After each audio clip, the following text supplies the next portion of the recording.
À l'aube, une arrestation filmée fissure la stabilité tanzanienne. En quelques heures, l'interdiction visant un opposant déclenche des rassemblements spontanés dans plusieurs villes, révèle des frustrations accumulées, contredit le récit d'une paix durable, met à l'épreuve la présidence et expose la fragilité d'un modèle longtemps cité comme encre régionale.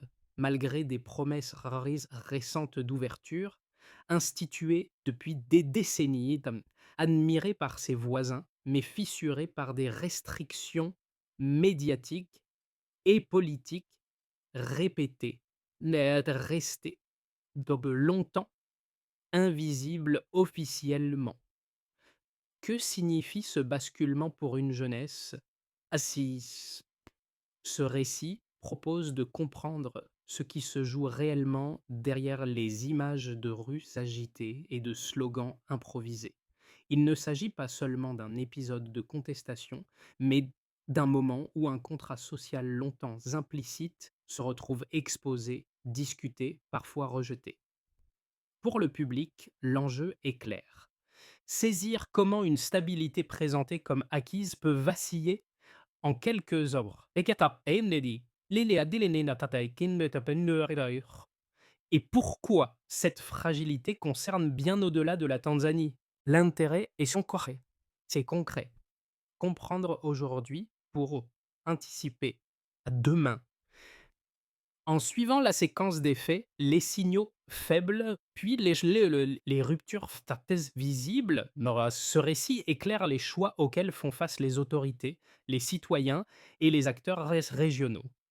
Il montre comment la jeunesse, en quête de dignité et d'espace politique, transforme un incident précis en question collective.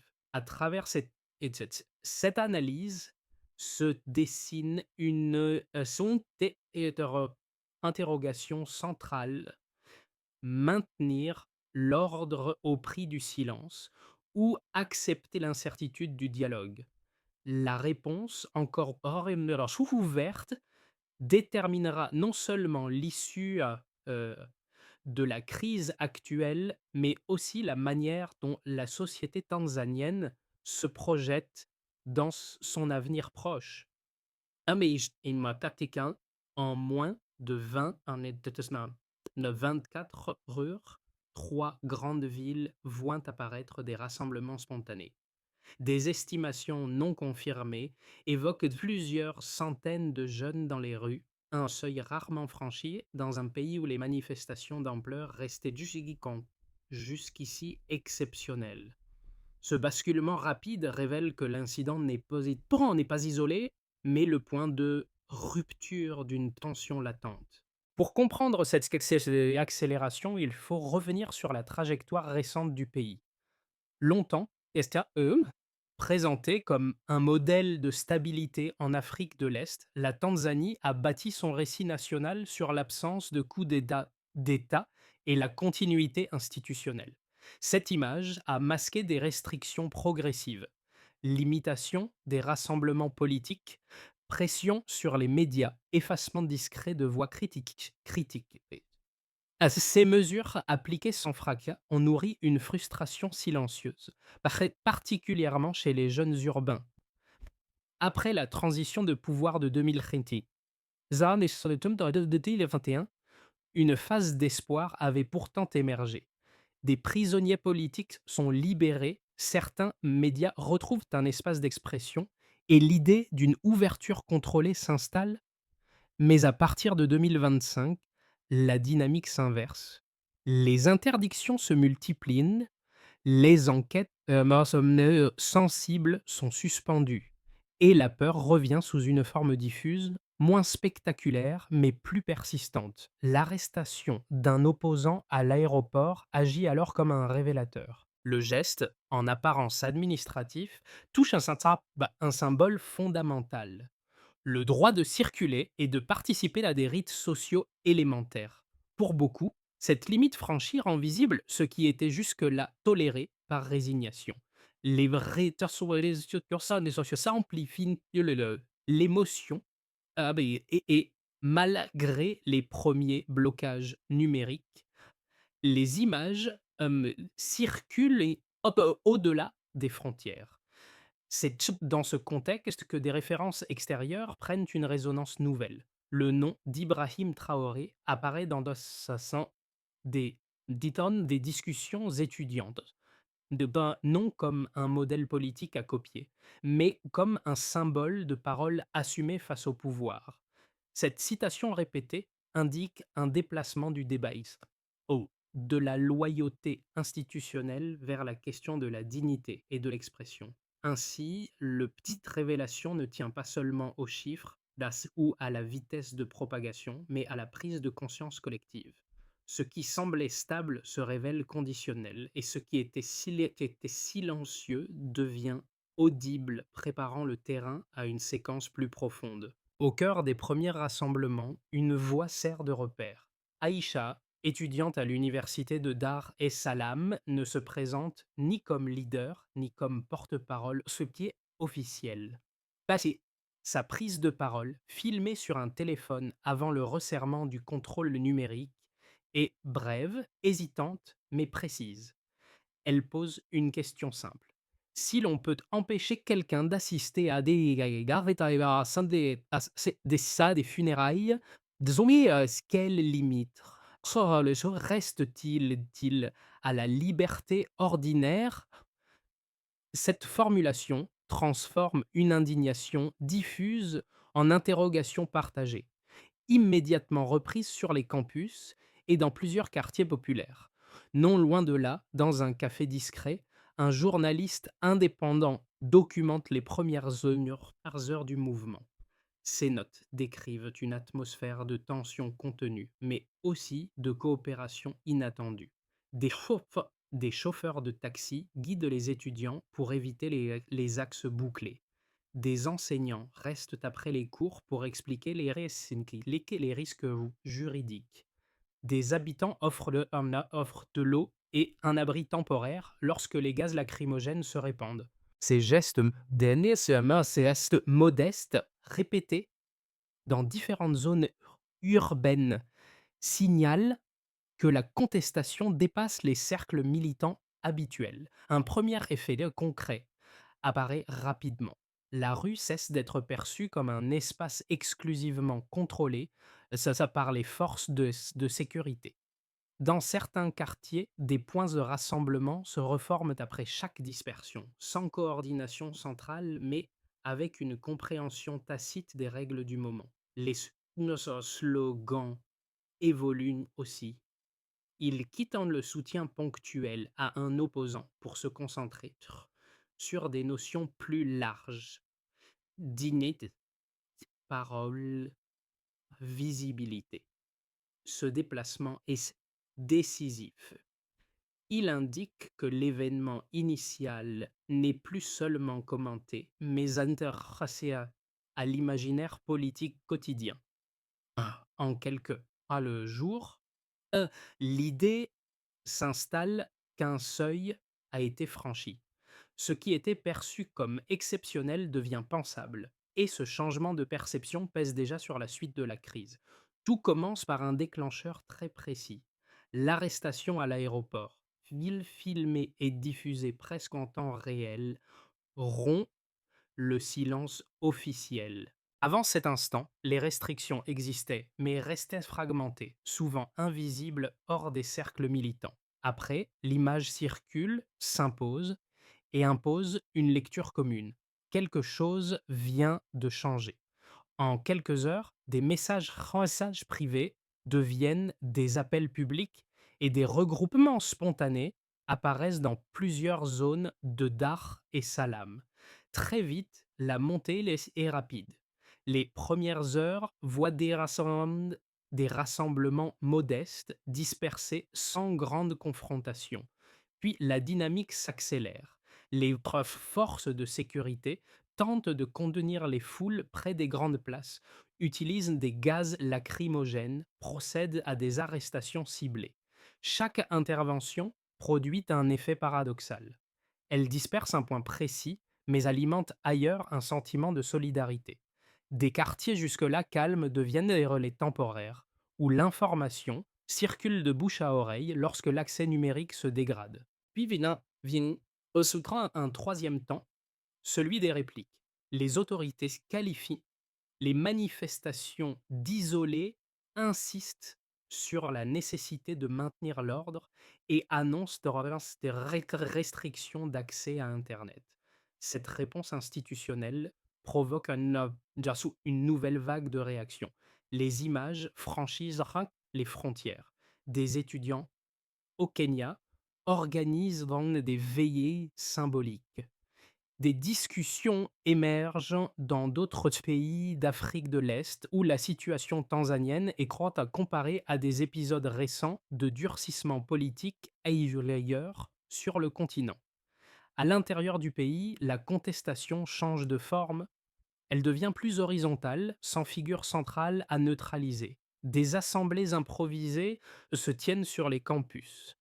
Les commerçants ferment temporairement par solidarité.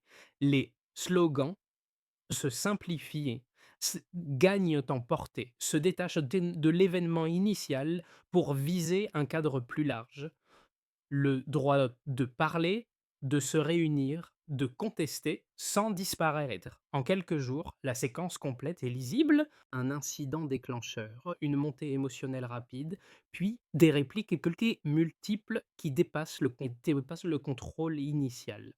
Ce mouvement, encore fluide et instable, place désormais le pouvoir face à un dilemme clair. Reprendre la main par la force ou accepter que l'espace public ne puisse plus revenir à son état d'intérieur.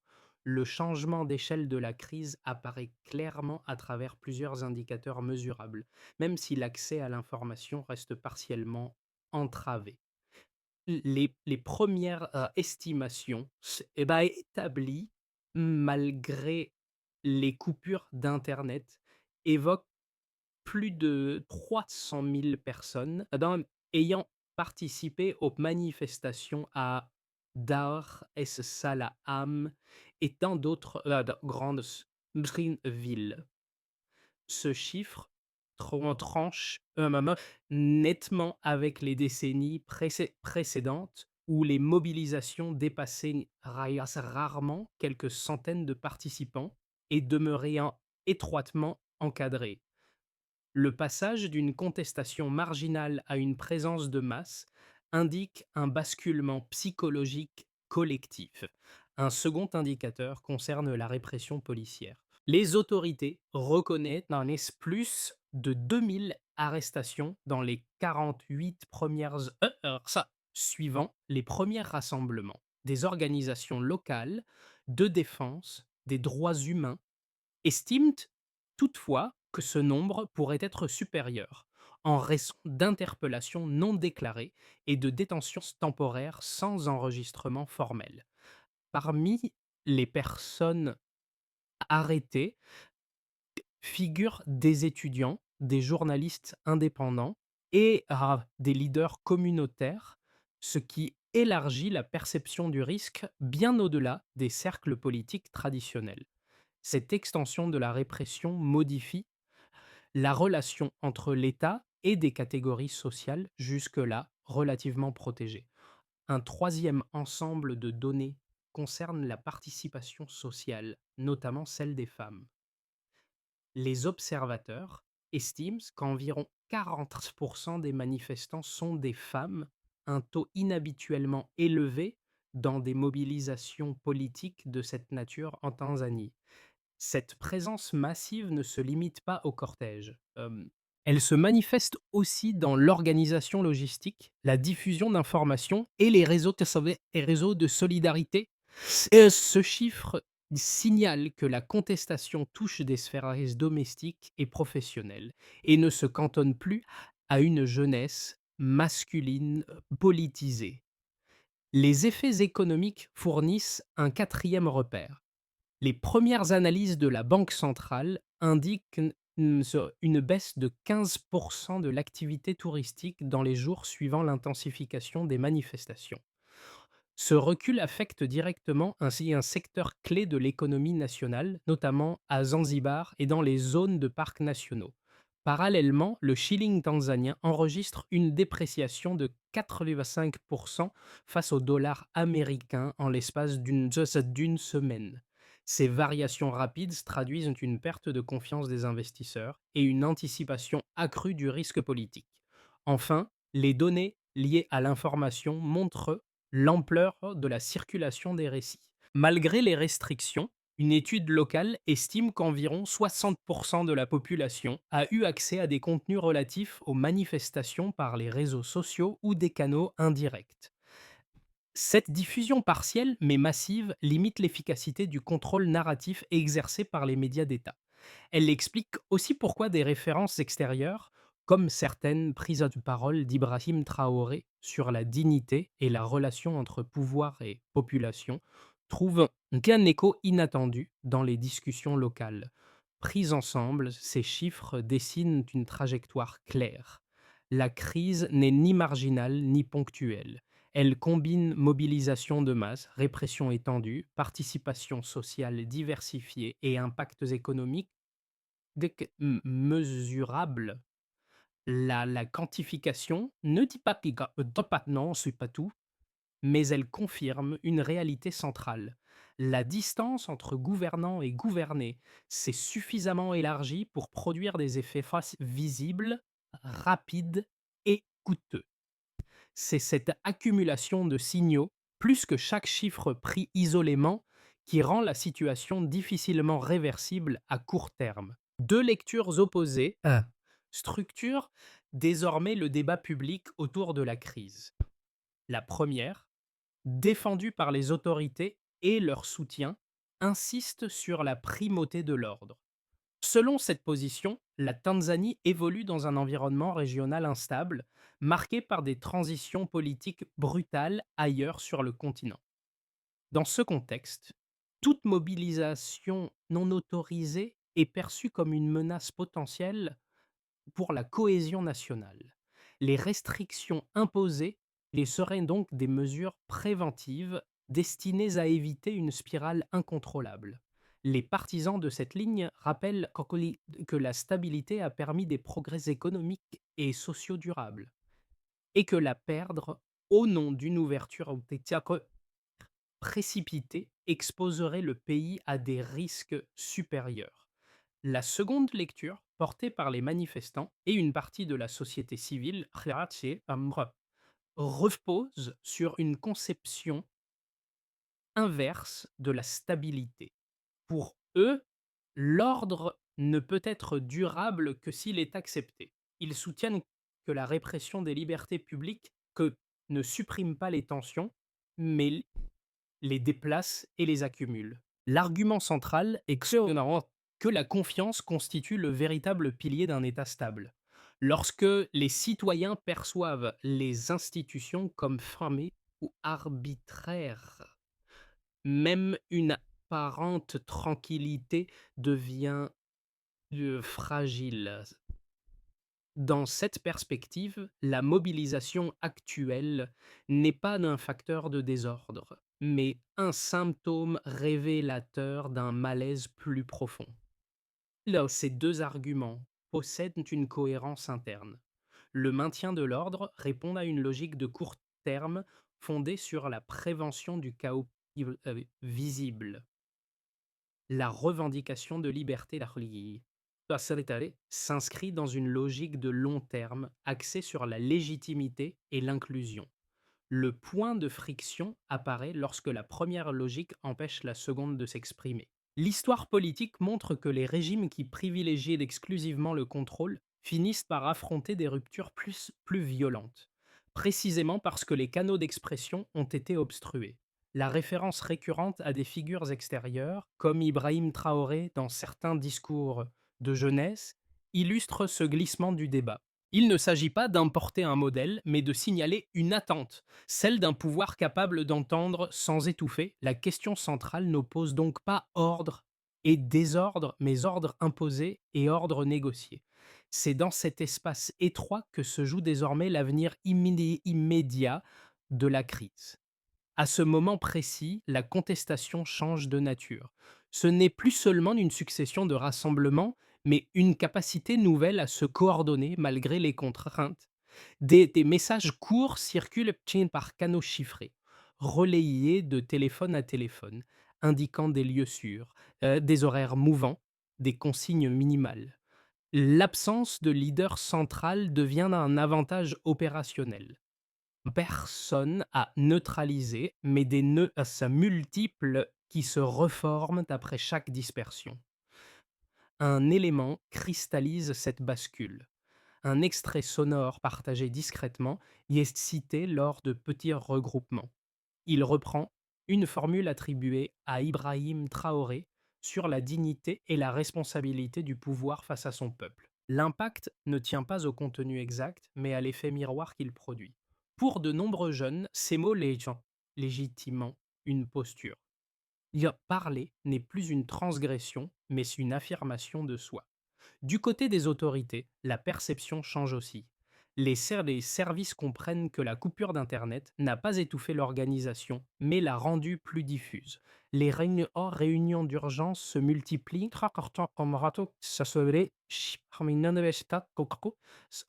cherchant même un équilibre entre démonstration de fermeté et geste d'apaisement. Chaque option comporte un coût politique immédiat. Ce midpoint révèle ainsi un déplacement décisif. La crise n'est plus gérable comme un incident ponctuel, elle est devenue un processus avec ses routines, ses symboles et ses attentes. Et à partir de là, revenir à l'état antérieur, Schroeper paraît de moins en moins plausible tant pour la rue que pour le pouvoir. Les effets de la crise se traduisent désormais par des conséquences tangibles pour plusieurs groupes clés de la société, bien au-delà des scènes de manifestation. Pour l'État, la première conséquence est institutionnelle. La crédibilité de la parole officielle s'érode à mesure que les démentis sont contredits par des images et des témoignages. Les annonces de dialogue paraissent hésitantes, parfois tardives, et donnent l'impression d'un pouvoir réactif plutôt que directeur. Cette perte de maîtrise narrative complique la gestion quotidienne, car chaque décision est immédiatement interprétée comme un signe de faiblesse ou de durcissement, sans zone intermédiaire stable. Pour les entreprises, l'impact est principalement économique et psychologique. Les perturbations de transport, les fermetures temporaires de marché et l'incertitude réglementaire ralentissent dans l'activité. Les petites structures locales sont les premières les premières touchées, mais incapables d'absorber des interruptions répétées. Les acteurs plus importants, notamment dans le tourisme et les services, revoient leurs prévisions à la baisse et retardent leurs investissements. Cette prudence accrue reflète une crainte durable, celle d'un environnement où la prévisibilité politique n'est plus garantie à court terme. Du côté des citoyens, les conséquences sont à la fois matérielles et symboliques. Les arrestations et les restrictions de déplacement créent un climat d'insécurité diffuse. Les familles s'organisent pour éviter certaines zones, ajustent leurs horaires, limitent les rassemblements privés. Mais là, parallèlement, un autre effet se manifeste. Beaucoup découvrent une capacité collective à agir, à s'entraider, à formuler des revendications communes. Cette expérience laisse une trace durable, même si le mouvement devait refluer. Elle redéfinit leur rapport individuel à l'espace public et à la parole. Pour la région, enfin, la crise tanzanienne devient un point d'observation attentif. Les pays voisins suivent l'évolution avec prudence, conscients des résonances possibles sur leurs propres équilibres internes. La discussion sur les réseaux et dans les universités établissent des parallèles avec d'autres trajectoires africaines récentes. Dans ce contexte, la référence récurrente à Ibrahim Traoré dans certains échanges de jeunesse prend une dimension régionale. Elle, est- Elle symbolise moins une adhésion politique qu'un langage commun autour de la dignité, de la souveraineté populaire et du droit à l'expression. Pris ensemble, ces quatre niveaux dessinent un tableau cohérent. L'État affronte une crise de légitimité, les entreprises une crise de confiance, les citoyens, une crise de sécurité mêlée d'éveil civique, et la région, une source potentielle de contagion symbolique. Aucun de ces effets n'est isolé. Ils se renforcent mutuellement, rendant toute solution partielle insuffisante. Ce stade se marque ainsi un point de non-retour psychologique. Même si l'ordre est rétabli formellement, les conséquences déjà visibles continueront d'influencer les comportements. Assez économiques et les attentes politiques. La crise ne se mesure plus seulement en jours de manifestation, mais en transformation durable des rapports entre pouvoir, société et environnement régional. À ce stade, l'évolution de la crise peut être envisagée selon trois trajectoires distinctes, chacune dépendant des décisions politiques, de la capacité de mobilisation sociale et du contexte régional. Le premier scénario, dit de base, repose sur un compromis limité. Le gouvernement engage un dialogue contrôlé avec l'opposition et certaines organisations civiles sans réviser en profondeur les cadres juridiques restrictifs. Cette option permet une désescalade progressive des manifestations visibles, mais laisse intactes de nombreuses frustrations. La stabilité revient en surface au prix d'une vigilance accrue et d'un climat politique tendu où chaque incident peut raviver la contestation. Le second scénario, optimiste, suppose un choix plus audacieux. Face à la pression intérieure et internationale, les autorités acceptent d'élargir réellement l'espace politique. Des mesures ronquées la bonne prise. Assouplissement des restrictions sur les rassemblements, garantie pour la presse indépendante, et mécanismes de concertation régulière avec la jeunesse et la société civile. Cette ouverture n'élimine pas les tensions, mais elle les canalise. La contestation se transforme alors en participation et le mouvement social devient un acteur reconnu du débat public. À moyen terme, cette trajectoire renforce la légitimité institutionnelle et améliore la prévisibilité économique. Le troisième scénario, le pire, est celui de l'escalade. Le pouvoir privilégie une réponse sécuritaire durable, multiplie les arrestations et restreint davantage l'information. La rue se fragmente, mais ne disparaît pas. Une partie de la contestation se radicalise, tandis que d'autres segments de la population se replient par peur. L'économie souffre d'un climat d'incertitude prolongé, les investisseurs se retirent et l'isolement diplomatique s'accentue.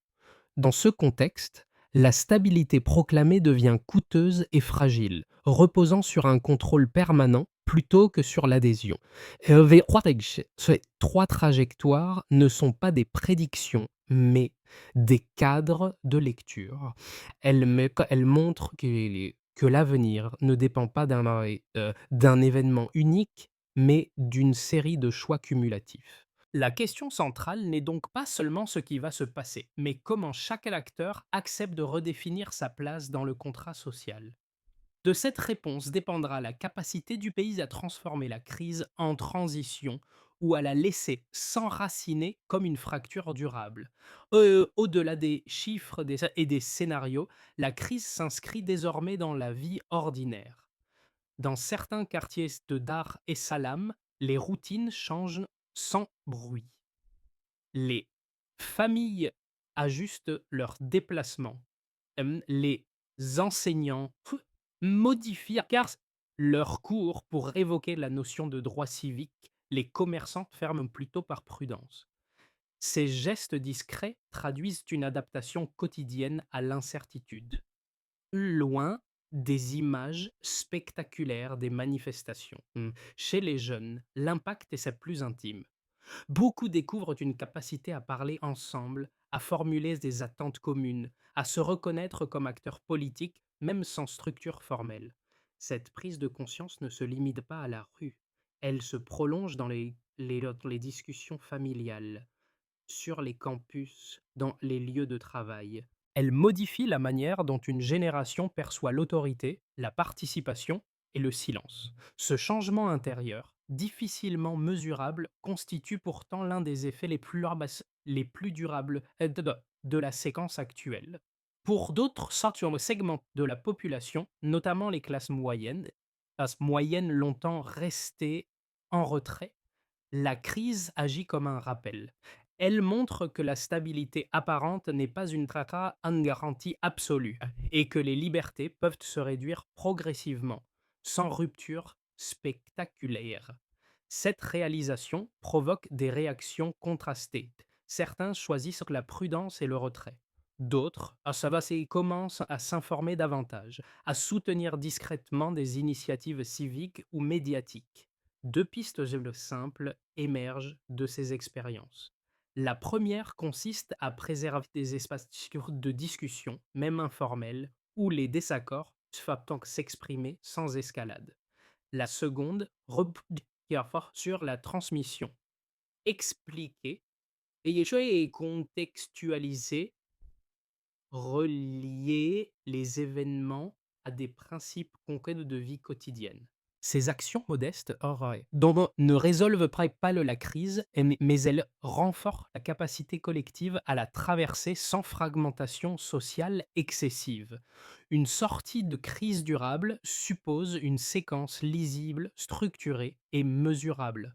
La première étape concerne le dialogue. Il doit être inclusif, associer gouvernement, opposition, organisation de jeunesse, passer aux médias indépendant et et société civile. Le calendrier compte autant que l'annonce. Sans échéance claire, l'ouverture paraît symbolique. Un médiateur reconnu, régional ou africain, peut aider à garantir l'équilibre des échanges et la continuité du processus. La deuxième étape touche au cadre juridique. Certaines restrictions, notamment celles liées au rassemblement et à l'information, doivent être réexaminées publiquement. L'objectif n'est pas une libéralisation totale immédiate, mais une clarification des règles et des garanties. Savoir ce qui est permis, interdit et sous quelles conditions réduit l'arbitraire perçu et restaure une part de confiance institutionnelle. La troisième étape concerne les institutions de contrôle. Le renforcement de mécanismes indépendants, qu'il s'agisse de la justice ou d'instances de médiation, permet de traiter les abus signalés pendant la crise. La mesure de ces avancées peut être simple. Nombre de dossiers examinés, délai de réponse, accès public aux décisions. La transparence devient ici un outil de stabilisation. Une quatrième étape vise la jeunesse. Des espaces de participation formels, consultatifs ou décisionnels doivent être créés ou réactivés. Sans débouché institutionnel, l'énergie mobilisée retourne à la frustration. C'est à ce niveau que certaines références symboliques, comme celle à Ibrahim Traoré dans les discours de jeunes manifestants, doivent être comprises non comme des modèles à copier, mais comme des signaux d'attente envers un leadership audible. Enfin, la cinquième étape concerne le suivi. Chaque engagement doit être accompagné d'indicateurs simples et publics. Ce n'est pas la promesse qui apaise, mais la vérification. Cette feuille de route n'élimine pas les tensions, mais elle offre une trajectoire. Sans elle, la crise risque de se figer en méfiance durable, coûteuse pour tous les acteurs. Le récit revient à Aïcha non comme une héroïne, mais comme un point d'ancrage. Sa voix tremblante du premier jour n'a pas disparu. Elle s'est diluée dans des milliers d'autres, portée par des gestes ordinaires et des décisions discrètes. Ce qui a commencé par une question posée à haute voix s'est transformé en une présence collective, plus difficile à ignorer que n'importe quel slogan. Cette transformation ne garantit ni victoire ni échec. Elle marque un passage. Et dans les semaines suivantes, comme beaucoup, comprendront, que l'essentiel, ne réside pas seulement dans l'issue, mais politique immédiate. Et mais il se trouve dans la mémoire laissée par l'événement. La certitude que parler était possible. L'idée que la rue, l'université, le café du quartier peuvent redevenir des espaces de discussion. Cette thèse persiste même lorsque les foules se dispersent. Et c'est ça, à ce stade, les références symboliques se prennent dans tout leur sens. Lorsque des jeunes, ici à Sikitat Ibrahim Traoré, il ne désigne pas un chef à imiter, mais une posture, celle d'un pouvoir confronté à la parole populaire, obligé d'y répondre. Cette image agit comme un rappel permanent que la dignité n'est pas abstraite. Elle se manifeste dans des choix concrets, visibles, assumés. La crise tanzanienne s'inscrit ainsi dans une histoire plus large, faite de moments où une société se regarde sans détour. Rien n'assure que ce regard débouchera sur un accord durable. Mais une chose est acquise, le silence n'est plus total. Une phrase s'impose alors, simple et directe: ce qui a été dit ne peut plus être effacé. La séquence tanzanienne ne se referme pas avec une décision officielle ou la fin des rassemblements visibles. Elle continue de vivre dans les discussions, les comparaisons, les prises de position discrètes. Elle interroge une question plus large et qui dépasse un pays ou un moment précis. Comment une société choisit-elle de répondre lorsque la parole remonte après une longue période de silence? Observer cette crise, c'est aussi accepter d'y voir un miroir. Les tensions entre stabilité et d'expression, entre contrôle et confiance, ne sont pas propres à la Tanzanie. Elles traversent de nombreux contextes, mais sans contemporains, sous des formes plus ou moins visibles. Les références croisées, y compris celles à Ibrahim Traoré dans certains débats de jeunesse, rappellent mais est-ce que ces interrogations circulent, se répondent, s'enrichissent mutuellement à l'échelle du continent.